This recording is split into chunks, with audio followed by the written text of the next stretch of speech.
Cari telespettatori, ben ritrovati con noi, ci fa molto piacere avere qui con noi in studio in modo particolare il presidente di Confapi Padova, Marco Trevisan, anche imprenditore, grazie. Grazie a voi, buongiorno. Che è la seconda volta che l'abbiamo qua con noi in studio dopo la sua recente nomina.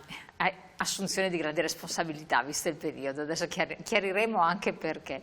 E insieme facciamo un po' un bilancio di fine anno, vedere previsioni sono difficili da fare, auspici però sì, per quel che riguarda le piccole e medie aziende del territorio padovano, una zona strategica, l'abbiamo sempre detto, lo sappiamo, ha degli asset diversi rispetto ad altri territori, peculiarità proprie, per cui a noi interessa molto mettere l'accento e focalizzare quest'area. Allora, Presidente, proprio per fare, visto che ci seguono da varie province, da vari territori, in modo particolare il territorio del Padovano per quel che riguarda Confapi, che tipologia di aziende in modo preponderante abbraccia? Ma Padova è una provincia molto ricca di imprenditoria, molto ricca di aziende, ci sono aziende di più svariati settori. Noi come Confapi Padova rappresentiamo la piccola e media industria privata, quindi piuttosto che altri tipi di attività. Sicuramente l'industria e la manifattura sono assolutamente preponderanti, il tessuto industriale, manifatturiero, produttivo nella provincia di Padova sono molto importanti. E come stanno andando?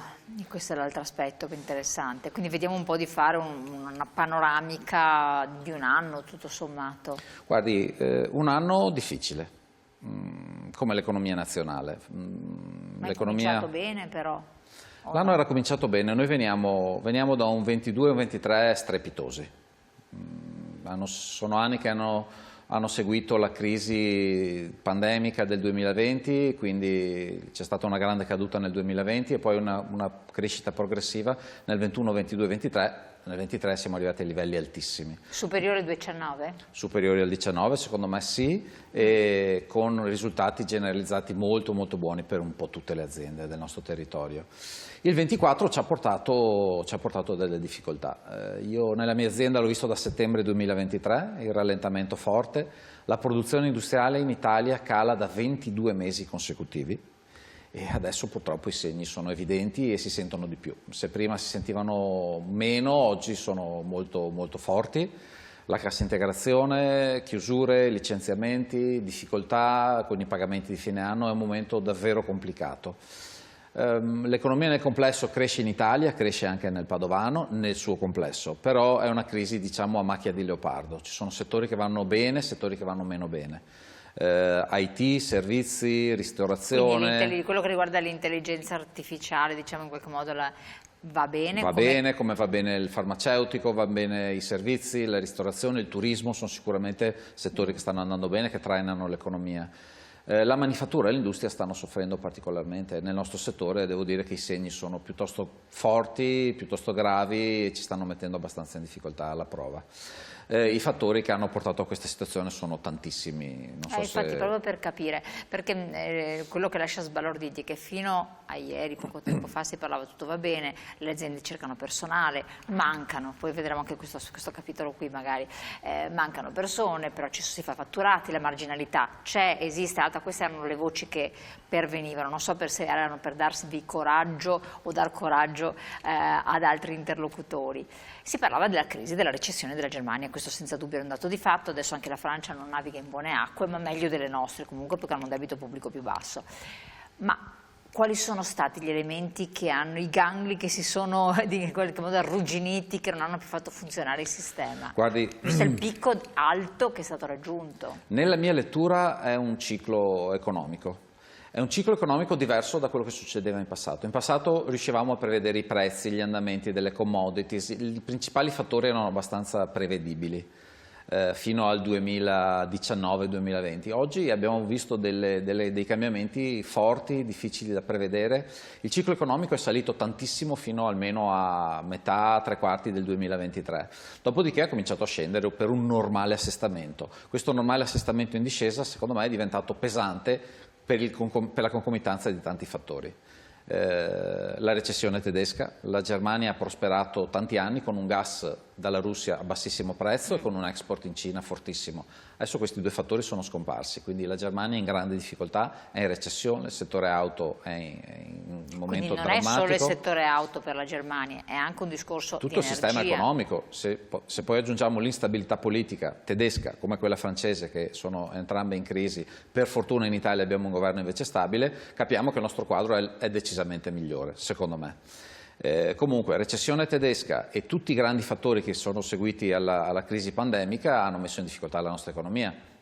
Un'inflazione che si è scatenata, il costo dell'energia altissimo, i tassi di interesse molto alti, l'incertezza che ha portato le guerre in Ucraina, adesso in Medio Oriente, su imprenditori e investitori che chiaramente basano sulla fiducia tante delle loro decisioni, ci hanno portato a una crisi che adesso è conclamata, è abbastanza grave. Anche se qualche segno di positività, di ottimismo voglio trovarlo e c'è per il futuro. Esiste, ma esiste sui mercati, su particolari mercati che si stanno aprendo, su mercati più tranquilli già esistenti, sull'interno? Ma in generale guardo la situazione italiana. L'inflazione è sotto controllo, l'inflazione ormai dovrebbe essere intorno all'1%. I tassi di interesse hanno cominciato la discesa. Quando i tassi di interesse sono bassi è più facile investire per gli imprenditori, è più facile indebitarsi per comprare una casa, per comprare una macchina, c'è anche una pressione psicologica diversa, quindi sono agevolate quel tipo di decisioni. Anche se noi sappiamo che non sono stabili. Sì, però sicuramente sono fattori che portano in una direzione positiva. Abbiamo, come dicevo, una certa stabilità politica, quindi un governo che dovrebbe durare per tutta la legislatura, tocchiamo ferro, e che quindi ci dà condizioni di... siamo in grado di pianificare il futuro in modo più sereno, più certo, meno incerto. C'è un piano di transizione 5.0 che può dare degli ottimi spunti, i soldi a disposizione sono tanti. Ecco, spieghiamo anche ai cittadini non addetti ai lavori, quale sarebbe questa famosa transizione 5.0 che è un po' controversa perché alcuni dicono che è difficile da attuare per molte aziende. Cosa vuol dire? Allora, il piano di transizione 5.0 è una delle manovre, è una delle misure del PNRR, il Piano Nazionale di Ripresa e Resilienza. C'è una dotazione di 6-7 miliardi per gli investimenti produttivi che comportino però un efficientamento energetico, quindi è un doppio passo verso una transizione green e anche tecnologica di efficientamento. Ovvero per le aziende che dovrebbero in qualche modo rinnovarsi verso il green in generale, quindi appunto l'efficientamento energetico, la ristrutturazione dell'aziendale, macchinari di un certo tipo, viene dato un aiuto, un contributo economico, giusto? Certo. E questo è molto positivo. Questo è molto positivo, anche se il provvedimento è partito un po' zoppo, è partito molto lento perché molto complicato, molto più complicato di quanto era in passato la 4.0, con delle condizioni molto difficili da raggiungere, con una produzione di documenti, di certificazioni molto complicata, con una burocrazia pesante e con aliquote non spaventosamente alte, non troppo alte. Adesso lo stanno rimodulando. Abbiamo aspettato tutto l'anno i decreti attuativi, perché è da dicembre 23 che attendevamo questi decreti attuativi. I decreti attuativi sono arrivati ma non hanno portato grandi miglioramenti, per cui adesso c'è una rimodulazione in corso che dovrebbe essere agli sgoccioli. Ci aspettiamo per l'inizio dell'anno aliquote più alte, una burocrazia minore, delle condizioni meno complicate, meno burocratiche, meno difficili. Ma questo dipende dalla legge di bilancio, dovranno essere previste nella legge di bilancio queste migliorie, queste aliquote diverse? Questo è parte del processo legato alla legge di bilancio. E quindi già ci sono notizie che sono state inserite in legge di bilancio? Sì, ci sono delle indiscrezioni, parlano di aliquote migliori, dovevano allungare i termini, portarli a metà del 2026, questo invece non è ancora confermato, non è certo, però sembra che sia semplificato il procedimento, quindi questo potrebbe portare uno stimolo importante, innescare un circolo virtuoso che potrebbe portare risultati e possibilità di investire ai nostri colleghi imprenditori, ma anche lavoro per i produttori di macchine utensili, per chi produce materiali per l'efficientamento energetico, quindi sarebbe uno stimolo sicuramente positivo. Diversamente rischiamo di avere 6-7 miliardi fermi lì e di usarne il 5-10% come è successo finora. Sarebbe uno spreco in un momento come questo intollerabile. Assolutamente, un messaggio. Mi occupo di commerciale, settore servizi e vi dico che fuori c'è il nulla, la gente non spende e si tiene i soldi in tasca, per cui le aziende sono in crisi, guardate il settore abbigliamento e auto, eccetera.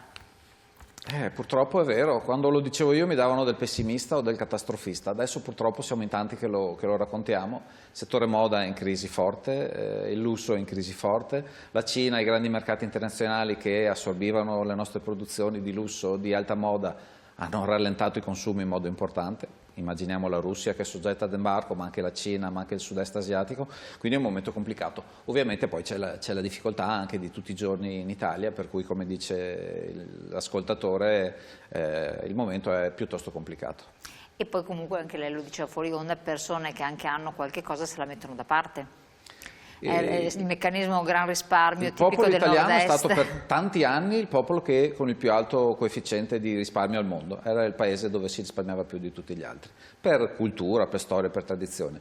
Abbiamo un po' perso questo primato, forse anche con la diminuzione del potere d'acquisto, perché si riesce a risparmiare un po' di meno oggi, rimaniamo fra i paesi che risparmiano molto. Nei momenti di incertezza, di paura, di problemi economici, la gente chiaramente rallenta e purtroppo peggiora un po', perché è un circolo vizioso, per cui il rallentamento dei consumi porta a peggioramento della situazione economica e via di questo passo.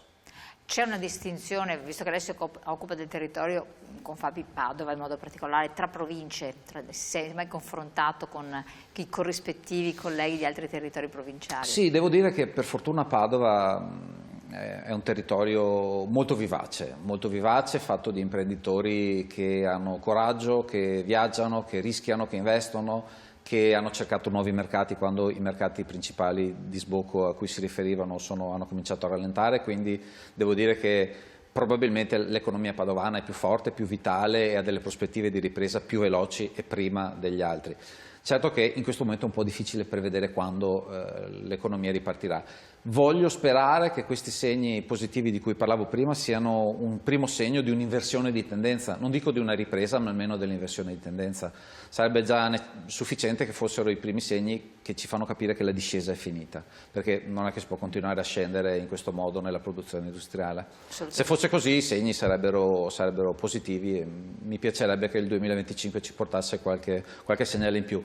Non dobbiamo aspettarcelo, io credo, dai nostri mercati di sbocco tradizionali, perché la Germania non credo che per il 2025 abbia prospettive migliori delle nostre, anzi sicuramente non le ha. Noi. Allora adesso cerchiamo di essere realisti, l'economia italiana non va bene e con i tagli agli incentivi molto si blocca. È il discorso degli incentivi, però vivere di incentivi, abbiamo visto che al di là di tutto comunque è stata una bella botta, anche il famoso ecobonus ha portato delle ripercussioni sulle casse dello Stato. No? La manovra di bilancio che si sta perfezionando è una manovra prudente, ma non perché i nostri governanti siano cattivi o avari, ma perché il Paese è indebitato in modo veramente importante. Abbiamo fatto un po' le cicale per tanti anni a livello di Paese, abbiamo mandato in pensione le persone molto presto, continuiamo a farlo in alcuni settori, il debito pubblico è pesante, solo pagare gli interessi è uno sforzo enorme per le casse dello Stato. È evidente che quindi non ci sono più le grandi cifre da mettere sul piano per stimolare l'economia come sarebbe necessario, come ha richiesto Draghi anche a livello europeo, per stimolare la competitività delle nostre economie e quindi ovviamente non possiamo godere di questa pressione, di questo stimolo che farebbe tanto bene alle nostre aziende. Sì. E qua ci rilacciamo anche al discorso delle politiche green, al discorso del cambiamento che ci dovrebbe essere, che se non riceve degli incentivi o dall'Europa o dal nostro Paese, là fermo resta. Ne parliamo tra poco, Presidente, andiamo in pubblicità qualche secondo, rispondiamo anche ai vostri WhatsApp.